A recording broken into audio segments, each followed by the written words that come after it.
The question came up where the class website is at. For those of you who weren't here on day one, the easiest way to find it is just go to my website, my name's Randy Geiger.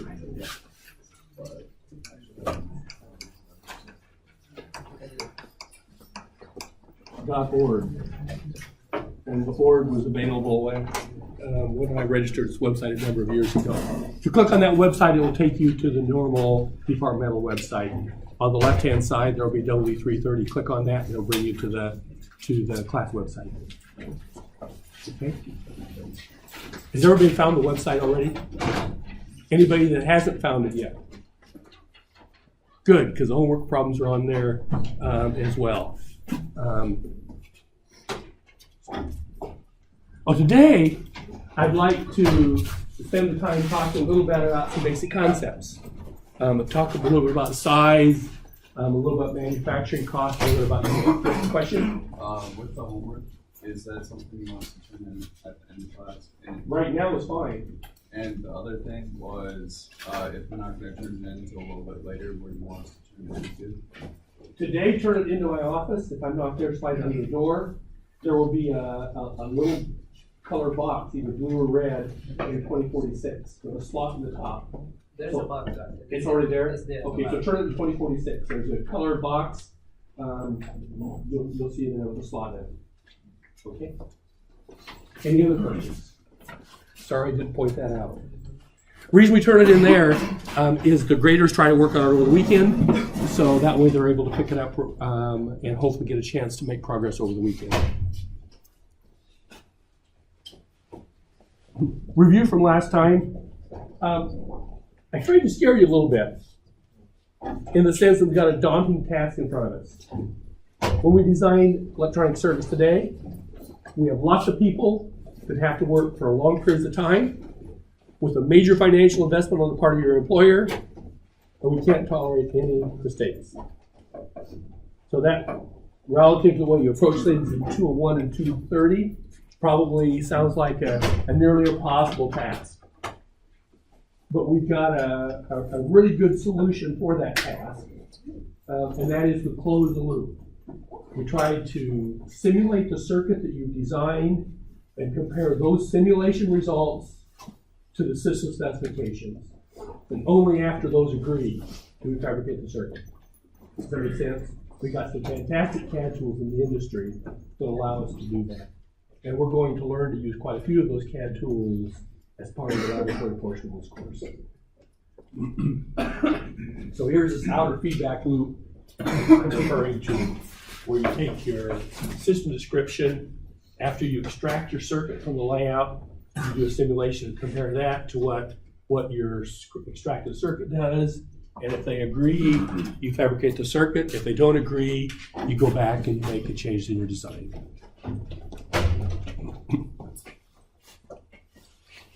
I made a comment about whether people get rewarded to do this kind of stuff, and I gave a couple of figures on the first lecture. I thought I'd be slightly more specific. This comes from the 2016 IEEE salary survey. I'm not sure if the 2017 is out yet or not, so this is probably the most recent data that we have. And this lists the income by area. And of course, as you're probably aware, everybody's an IEEE member, of course, in here. Is that right? Okay. IEEE does salary surveys, it's voluntary, but there's a whole bunch of different societies, and you can align yourself with a society or multiple societies that relate to your area of interest. So this is the most recent salary survey based on 2015 income. And the circuits and devices area is where a lot of people do electronics work. And when you do an integrated circuit design, it usually falls under this solid state circuits category. And the average salary of people in this category is $165. If you scan down that column, you'll notice that that's the largest number of all of the different societies within IEEE, at least as represented by the salary survey. And about the second biggest one comes down here on consumer electronics. So that's where people will take the ICs and put them into the widgets you buy. And the consumer electronics side, it's a 150, it's a 156, and I believe that's the second largest in the group. So the bottom line is society and the industry appreciates people that can do this work. Here's the rest of the groups. And what kind of difference do we see in the average salaries between the higher and the lower areas? How much? $30,000 or $40,000 difference in annual salary. Well, that's a new car, isn't it? Every year. I had to run a wafer last night. On the wafer, we have a lot of die. Die is the name for the little piece of silicon that we eventually get to make our integrated circuits. We break the wafer up into a bunch of small die, and that's what goes into your packages. These wafers are typically somewhere between 6 and 18 inches in diameter. The one I handed around last time, I think was an 8-inch wafer. Those are not real common. 12 is real common now. 18 is not real common either. They've been talking about it for a long time, but there's not much traction yet in the industry on the 18s. All complete cells are usually identical. So you'll see complete cells here, and usually this one and this, they're all the same. The incomplete cells, they go to scrap. Is silicon a valuable commodity? It's a useful commodity, but it's not a valuable commodity. In fact, somewhere around 10% of the Earth's crust is silicon. Are we going to ever have a silicon shortage? No, we won't have a silicon. We'll never have a silicon shortage. There's also a flat edge typically made on the wafer after the wafer is the crystal is fabricated to keep track of orientation. And of course, if the die size is small, you can put a lot of die on a wafer. For some circuits, there might be 10,000 die on one wafer. That means you get 10,000 of your widgets that you're making out of one wafer. On some larger die, like on some of the FPGAs and some of the graphics processors and some of the larger microcontrollers, we might have dies that are close to 1.5 or 2 centimeters on the side, and then the number of die on a wafer is very small. But the value for those die is oftentimes quite large. If you look at the small die, they might be worth a few cents if you have 10,000 or more on there. If you have larger die that have an area of a couple, 3 or 4 square centimeters, there might be worth several $100s per die. Okay. Oh, I had a question after class last time about why wafers are round. And I made a mistake of answering the question without being completely knowledgeable. I didn't give any wrong information, but I didn't identify the major reason that they're round. Why are wafers round? Anybody know? Yes? The block that they use to grow the silicone cylinder that make all the a uniform crystal, just the manufacturing process. They draw it out and it makes a sort of cylinder and then figures it into a cone. Yeah, that's what happens. But why don't we make it square when we pull it instead of round? But what I didn't realize was that when they pull it, they rotate the pull. So what they do, we'll talk about this later, but you have molten silicon, you put a seed in, and right at the surface, you're right at the melting temperature. And if you very slowly pull that seed up, the atoms of silicon will align themselves to keep a crystalline structure. So you pull real slow to keep the crystalline structure. As they pull, they rotate. And as they rotate, that tends to make the pull round. So that's one of the major reasons that the wafer's around. There are several other reasons. Here's a pull. You start with your seed on the top here, and as you start to pull out of the melt would be a liquid area. This starts to come out, and of course the diameter starts to grow. A single crystal, man, it's incredible. This single crystal that might weigh 100 pounds or 200 pounds or 500 pounds or something. Single crystal structure.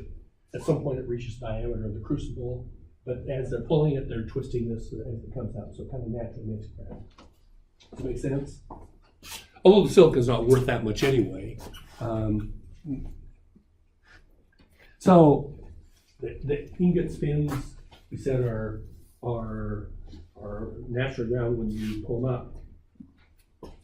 This may be counterintuitive, but for reasonably small die, the edge losses are actually less on a round wafer than on a square wafer. And the reason is, if it was a square wafer, the chances of being able to have a die size that would exactly align yourself with the wafer's next fill. So you're going to have waste on the edges. The perimeter of a square relative to area is larger than the perimeter of a circle relative to an area. Okay. Heat is more uniformly distributed during processing if it's round. So we have to put these in furnaces, and it's hard to make a furnace that's uniform along a square edge. It's easier to do it on a round edge. The size of the furnace is going to be smaller on round wafers. You have square wafers, you're going to have wasted area in the furnace on the corners. Wafers spin when we coat them to do the photolithographic process. So you put photoresist on, you spin the wafer. If you had squares there, you would get some non-laminar flow when that photoresist was going out, and you would have non-uniform photoresist thickness, which would cause problems. Optics for projection are better at the center of an image than on the side of an image, so the corners wouldn't probably have as good of the optics for making the images either. So there's several reasons that we make them round. We talked about the feature size last time. The feature size is the minimum lateral feature that can be reliably manufactured. So here I'm looking at some feature. This might be metal, and this might be three metal traces out of a 24-bit data bus or something. And there's a certain spacing, and there's a certain size of the feature. We oftentimes try to make these features as small as we can because we want to get as much material on the interface as we can. There are other reasons we want to make it small as well. The pitch is the sum of the feature and the spacing. So sometimes we specify the size of a process in terms of the pitch, and sometimes in terms of the feature size. The minimum feature size is often identical for different features. So whether we're using a low-level metal, we're using polysilicon, we're using active, oftentimes those minimum feature sizes are the same. It's extremely challenging to decrease the minimum feature size in a new process. The industry spends billions of dollars when they try to go from a one feature size to a little bit smaller feature size. It's a major effort to do that and still have reliability in the manufacturing process. It's oftentimes the case that the pitch is, the feature and the spacing are the same. So oftentimes the pitch is twice the feature size. Now, what do I mean by reliably? I've exaggerated things here, but here are those interconnects. And if you go in and look under magnification, you'll find that there's some irregularity in those as you go across the wafer. Of course, keep in mind, if you look at the amount of interconnects, it's kind of analogous to looking at all the roads in the United States being interconnects to different land regions. I mean, there's a lot of interconnects in a certain. So it could be the case that once in a while you have an open. And it could be the case that once in a while you have a short. That's not desirable because the circuit will usually fail. What's oftentimes even worse is when you have a near short or a near open. Because if we're clever enough during testing, we can at least catch most of the opens and shorts. But this is what we might call latent damage. It's not detectable by electrical measurements. So those types of things typically will fail after a period of time when the circuit's being used. So when we say we want to set the feature sizes so it's reliable, we want to put billions of these features on a die, and we would like to have none of them be defective, or almost none of them be defective. Yield is acceptable if the circuit performs as designed, even when a very large number of these features are made. Thank you. Has everybody checked to be sure it's in the right place? Not yet. Okay, so I'm going to pass this around now, and if the location is not right, just put a note on the bottom. Just write it out in the longhand. Say I'm supposed to be in such and such a location. Okay. So let's look at P being the probability the feature is good. The feature could be a metal interconnect, it could be a poly interconnect, it could be a contact, whatever the feature is. Let's let P be the probability it's good. And N is the number of uncorrelated features on an IC. If you have 2 billion contacts, usually those characteristics are random variables, and they're uncorrelated. So N is the number of uncorrelated features, number of interconnects, the number of contacts, or whatever. And Y is the yield. Everybody knows what yield is. It's the percent of the devices that you manufacture that are good.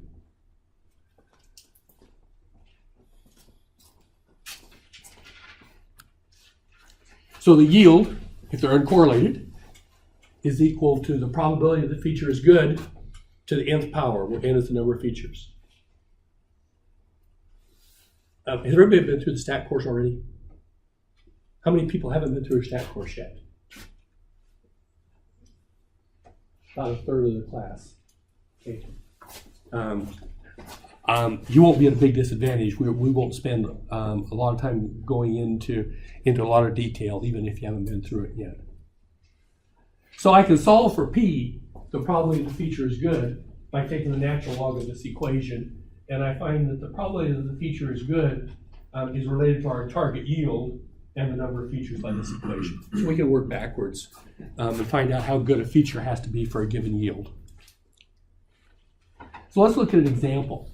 Let's assume we have 5,000 features, and we want a 90% yield. 90% of the die that we manufacture are good. Then the probability that a feature is good, we said is equal to e to the natural log of y over n, and we can plug in y and n, and we find that the probability the feature is good is 0.999979. We're pretty reliable, don't we? And this is for 5,000 features.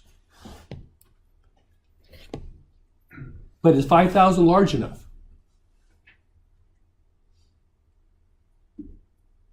No. A lot of die will have billions of features, not just 5,000. So more realistically, we might have 5 billion features, or even 50 billion features. We have many more features than we have transistors. So if we have 10 billion transistors, we might have 100 billion features.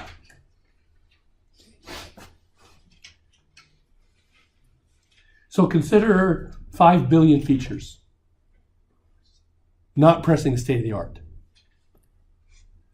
The probability that it's good is given by the same equation. Oh, and that's what the number is. I think there's 9 nines there before it ends with a 7 and a 9. Does that have a high probability of being good? Right now, it just looks like a number. But what it is, it's a defect rate of 20 parts in a trillion. Or to get some feeling for how big 20 parts in a trillion is, if you take a piece of sheetrock, do we have one in here? What size is sheetrock that you put on walls? 4x8. If you look at a 4x8 sheet of sheetrock relative to the area of the state of Iowa, that is about 20 parts in a trillion. Make sense? Okay, so the probability that the device is good it has to be very high. Extremely high reliability must be achieved in all processing steps to obtain acceptable yields. So what happens if you go in and try to make things a little bit smaller in feature size? I said it's a hard task. It's easy, just make it smaller. But all of a sudden the yield falls apart. So the challenge they have when they make things smaller is not making it smaller, it's making it smaller and keeping the yield extremely high. Make sense?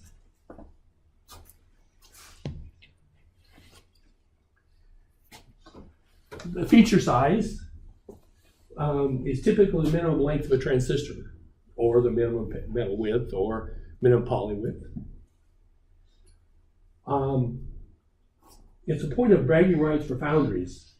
They talk about how their feature size is so small. It's 14 nanometers, or it's 11 nanometers, or whatever. The drawn length and the actual length differ. So in the laboratory, you will intersect two polygons, and one polygon will determine the drawn length of the device. After it's fabricated, the fabricated length will always be a little bit different from the drawn length, predictably.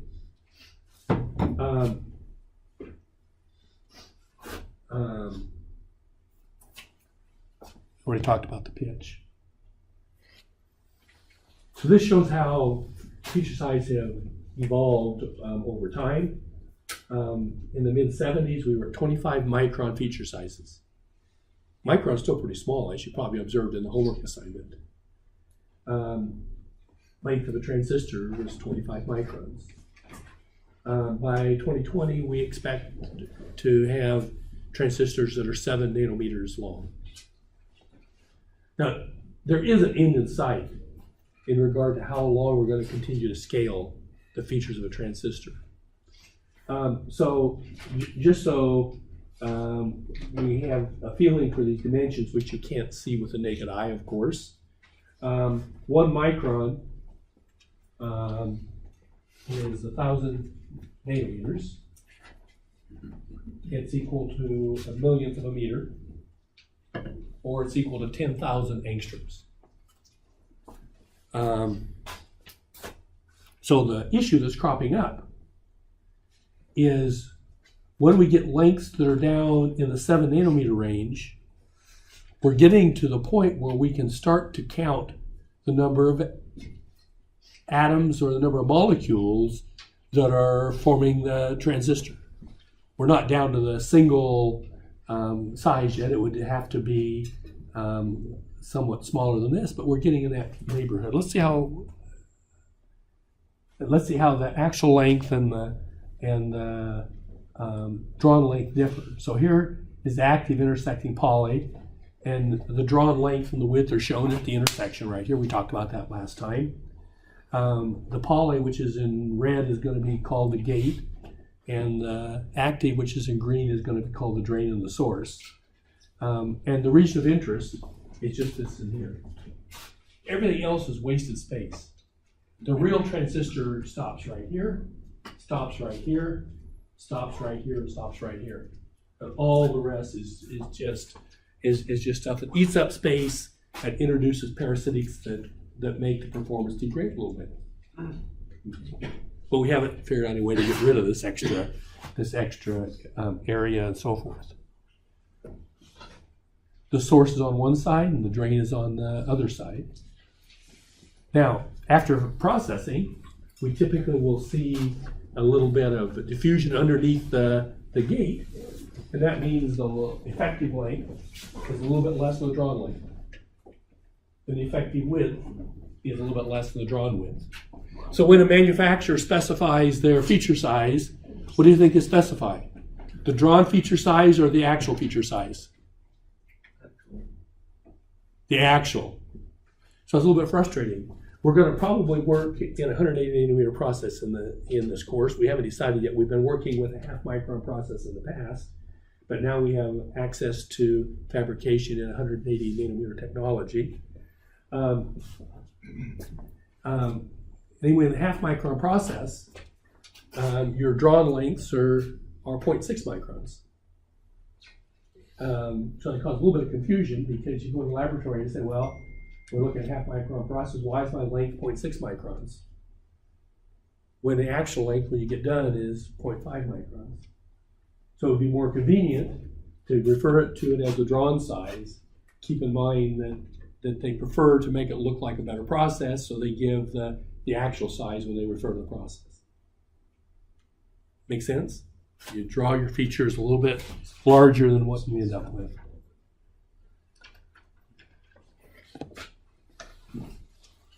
I made the statement that cost is critical in everything we do here. So let's try to put some dollars behind the fabrication of integrated circuits.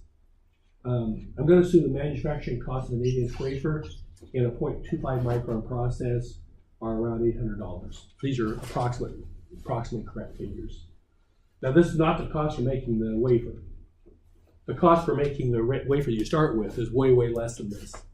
This is the cost of the wafer plus all the processing steps that are needed to make the ICs. So we have $800 to make this 8-inch wafer.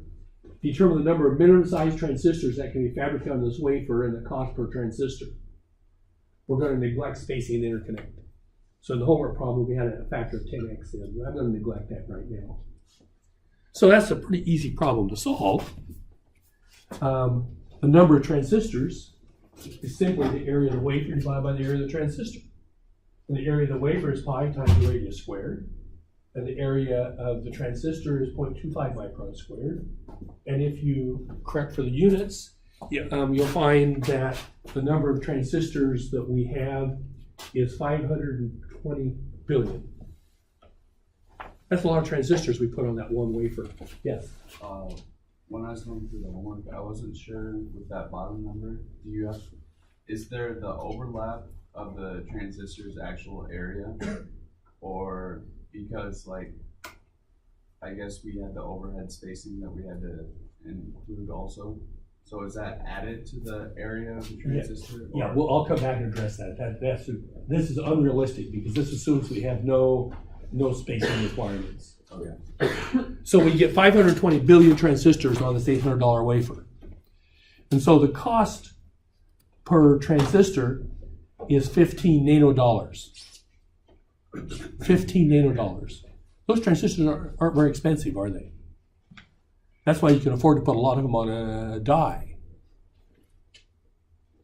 The device count, however, may be decreased by a factor of 10 or more if we include for the spacing, which you brought up.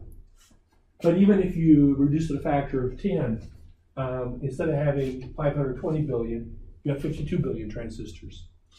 Instead of the cost being 15 nanodollars, it's 150 nanodollars. Still a very low cost per transistor. Cost per unit area, if you go and look at the cost of that wafer divided by the area of the wafer, it's somewhere around $2.50 per square centimeter in a process like this. So that's what it costs you to buy the wafer and process the wafer. So here's an example. If the die area of the 741 op amp is 1.8 square millimeters, determine the cost of the silicon needed to fabricate the op amp.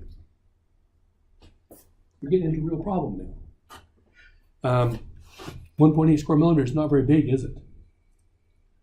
So the cost for 741, $2.5 per square centimeter times 1.8 millimeters squared, and that comes out to be about a nickel.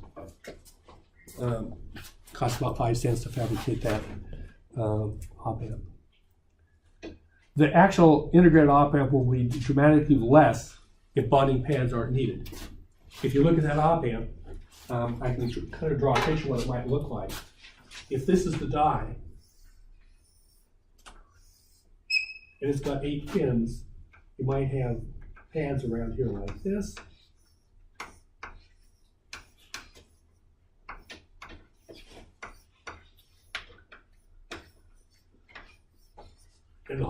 amp, except for the pads, there's a little area in the middle here. So something like an op amp, the bonding pads are oftentimes much bigger than the op amp itself. Which means that if you're having a large IC and you have a lot of op amps on it, or you don't need to have bonding pads for each output, you can put many, many op amps on, and the cost per op amp is really small. Size of atoms. Silicon, well, it's hard to say how big an atom is. But if an atom's in a crystal, we can look at the average size of that atom. So if you look at silicon, the average atom spacing in that silicon crystal is 2.7 angstroms. And the lattice constant is 5.4 angstroms. The silicon dioxide molecule, which is used a lot, has an average atom spacing of 3.5 angstroms in each direction. Breakdown voltage of silicon dioxide. Silicon dioxide forms an insulator. Is about 5 to 10 megavolts per centimeter. 5 to 10 megavolts per centimeter. Or 5 to 10 millivolts per angstrom. I like to look at an example of how big that electric field is until silicon dioxide will break down. Oh, by the way, air has a breakdown voltage of 20 kilovolts per centimeter. So if we were to put a plate on the wall over here, a steel plate here, and start increasing the DC voltage, when we got up to about 20 kilovolts per centimeter, there would be a plasma that formed and you get a spark goes between the two walls. The air would break down. Make sense? Silicon dioxide, if the room were filled with silicon dioxide, we can go up to about 1,000 times that high voltage until there'll be a breakdown through the silicon dioxide.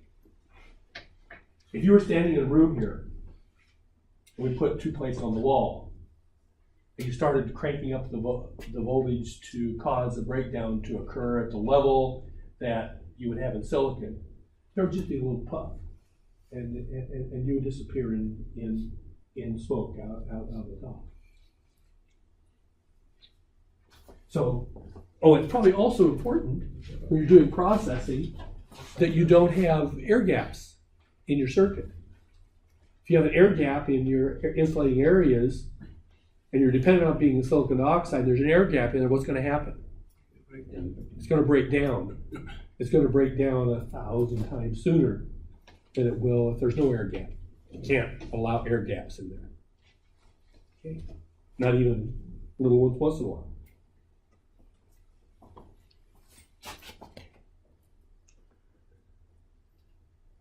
So the physical size of atoms and molecules place a fundamental limit on conventional device scaling. We're getting to the point where the thickness of some of our insulating layers are of the order of magnitude of 20 angstroms. Of the order of magnitude of 20 angstroms, maybe less. So now we're down to the point where we only have 4 or 5 molecules stacked on top of each other. Make sense? And when we get a transistor that gets down to a length of 10 nanometers, that's 100 angstroms. That's only, 30 or 40 silicon atoms wide and long. Can we keep scaling that longer? A little bit more. But if we scale it too much, we're going to get down so our dimensions are the size of the atoms themselves. And the electrical properties of devices, when you get down to the atomic scale, are entirely different than they are when you think of them as a large collection of atoms. Unfortunately, when we make an integrated circuit, we have defects that occur. Those defects are oftentimes associated with dust particles or other things or other quirks in the manufacturing process. So these little purple dots refer to a defect on the wafer. When we test the devices, we have to throw away hopefully all the devices that have a defect there. And these defects cause yield loss.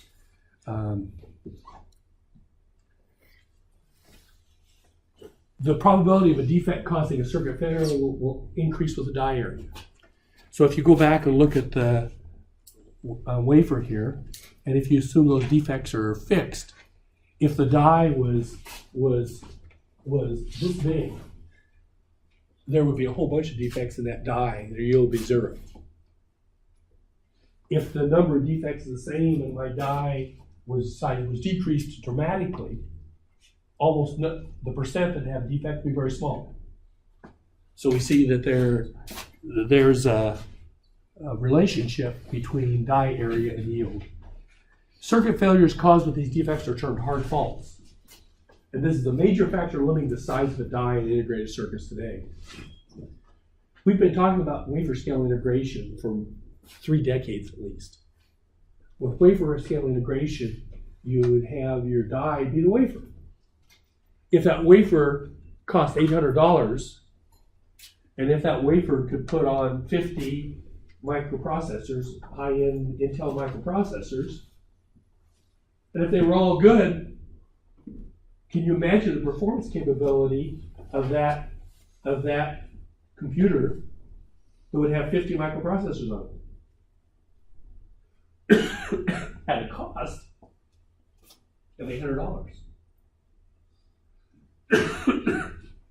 What's not going to happen, because the probability of all of the devices being good is next to 0, because there's a few defects on it.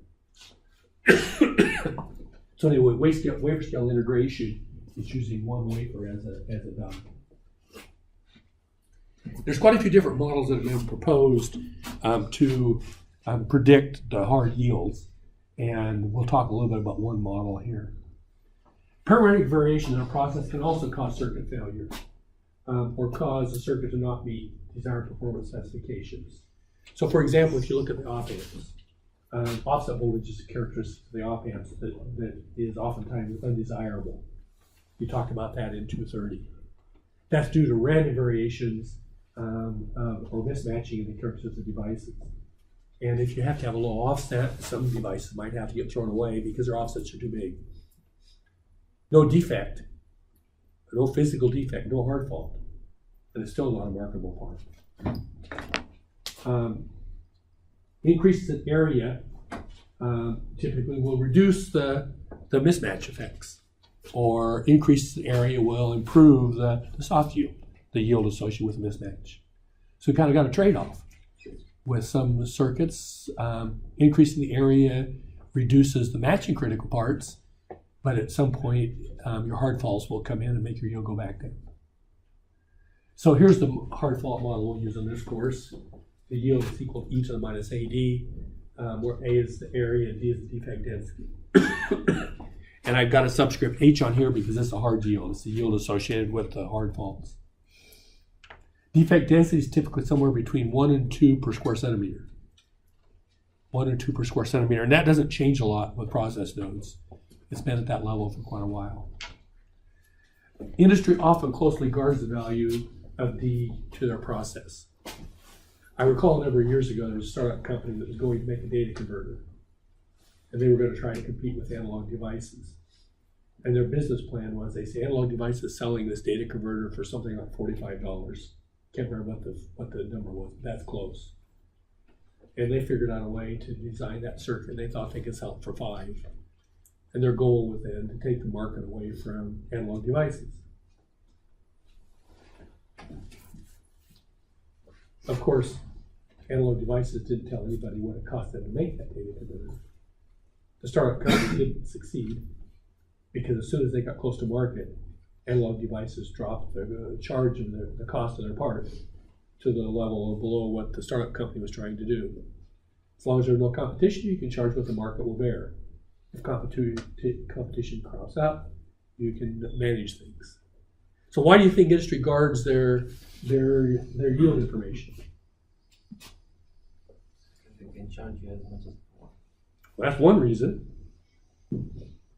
If they have a competitor, and they know what the competitor's costs are, and they know their costs were less, they might decide they can drive the competitor out of the business because they can set their prices such that they would make money and the competitor would lose money.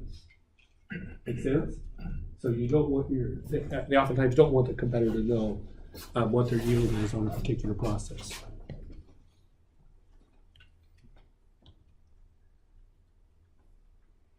The soft yield models are related to the standard deviation of the parameters of interest. Standard deviation of the offset voltage or something like that. And standard deviation is equal to some constant that's dependent upon the architecture of the process divided by the square root of the area. So here we see that the standard deviation then gets smaller as the area gets larger. A smaller standard deviation means you have better matching characteristics. I'll spend just a bit of time talking about soft models.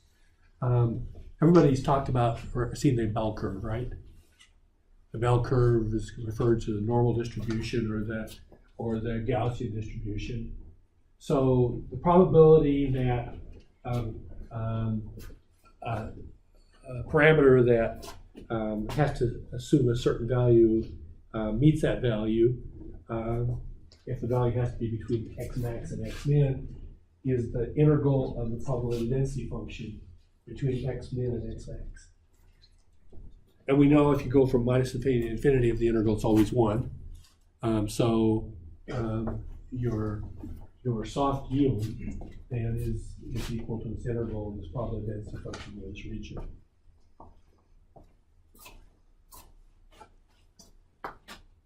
If you look at some circuits may have several parameters that have soft yield issues. If you go back to the op-amp example, you may have a gate bandwidth product requirement, an offset voltage requirement, a combo injection ratio requirement. Those might all be random variables. And in order to sell the op-amp, you may have to have all of those parameters meet a certain performance requirement. So you might have several of these random variables that have to fall in a certain window. The overall soft yield is the product of all of the, assuming they're uncorrelated, of all of the probabilities of the different features being good. The overall yield of a circuit then is a product of the hard yield and soft yield. So if you have a soft yield of 90%, a hard yield of 90%, your overall yield will be 81%. In many circuits, in the non-analog community, the soft yield is essentially 1, and your overall yield is just a hard yield. But in a lot of linear circuits, the soft yield is a dominant factor.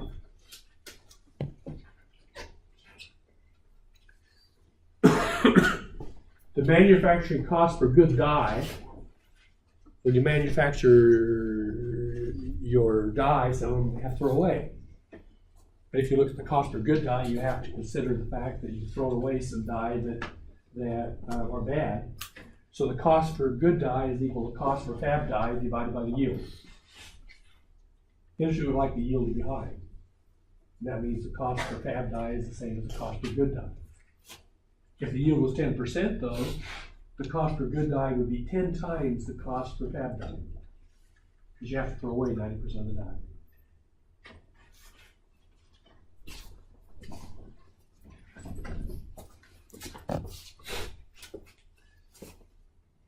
There are other costs that need to be included, such as testing, engineering costs, and so forth, and I'm ignoring them in this simple model today.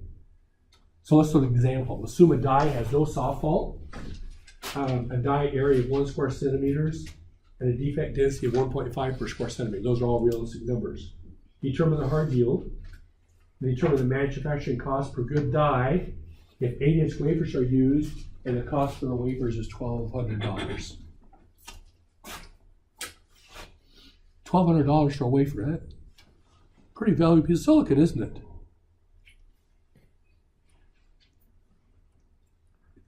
So the hard yield is equal to E to the minus AD. A was 1 square centimeter, D was 1.5 per square centimeter. So in this case, the hard yield is 22%. And B, the cost per good die, is the cost per fab die divided by the yield. The cost per fab die is the cost of the wafer divided by the area of the wafer. That's the cost per unit area times the area of the die. And in this case, the cost per fab die then is $3.82. But since the yield is only 22%, the cost per good die is $17.37. Okay. Now, we've done these simple calculations, but these type of calculations are always done before you make a decision on whether you're going to develop a product. Companies will go into excruciating detail to be sure that there's a market plan available for doing this. There's no sense in developing part if you find your cost per die is going to be more than the market will bear. Oh, do you guys like statistics? I saw one person do this. How many people like statistics? One. How many people don't like statistics? I thought that's what happened. Why don't you like statistics? Did you dislike statistics before you came to Iowa State? Or do we do something that causes some people to say they don't like statistics? I've never figured that out. Because so many people come in and say they don't like statistics. Well, if you haven't even taken the statistics course yet and you're convinced you don't like statistics.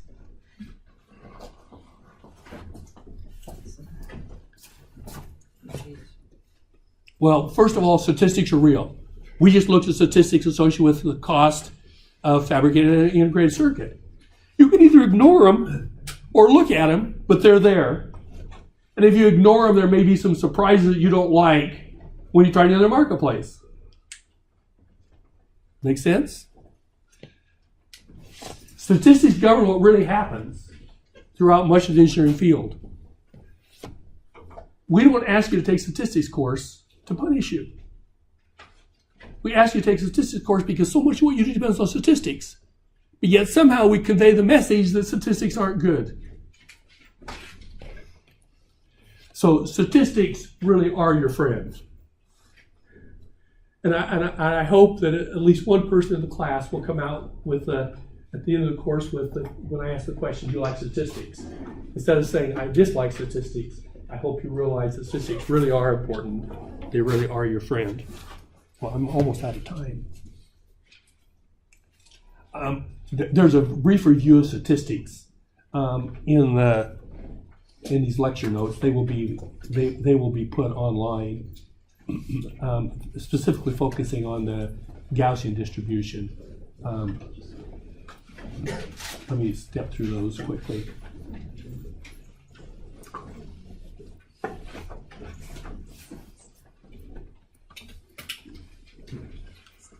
But what I want to mention, and I'll have a little bit of fun with this on Wednesday of next week, is meeting the Six Sigma Challenge. Has anybody heard of the Six Sigma Challenge? How many people have heard of the Six Sigma Challenge? One per, is that all?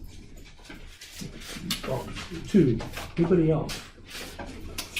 A big portion of the Fortune 500 companies are committed to the Six Sigma Challenge. In fact, they have the mentality, it's Six Sigma or else.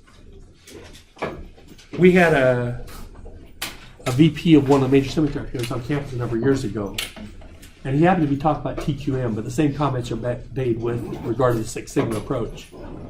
I asked the question, what else? Oh, by the way, this was introduced by Bill Smith from Motorola in 1934. Has anybody heard of Motorola? Yeah. 10 years from now, I come in the same class probably and ask the question, has anybody heard of Motorola? And probably no. Okay, so you still remember hearing of Motorola. So Bill Smith introduced a Six Sigma approach. Motorola is having some major problems, and he is going to help solve some of their problems. 2/3 of the Fortune 500 companies embrace the Six Sigma approach. So when I asked him, what is the or else, what do you think the answer was? What? Failure. Well, that was their mentality. We'll come back and find out what the response is for the or else on Wednesday. Have a quick break on Monday. If you have your homework assignment, I'll be back later today.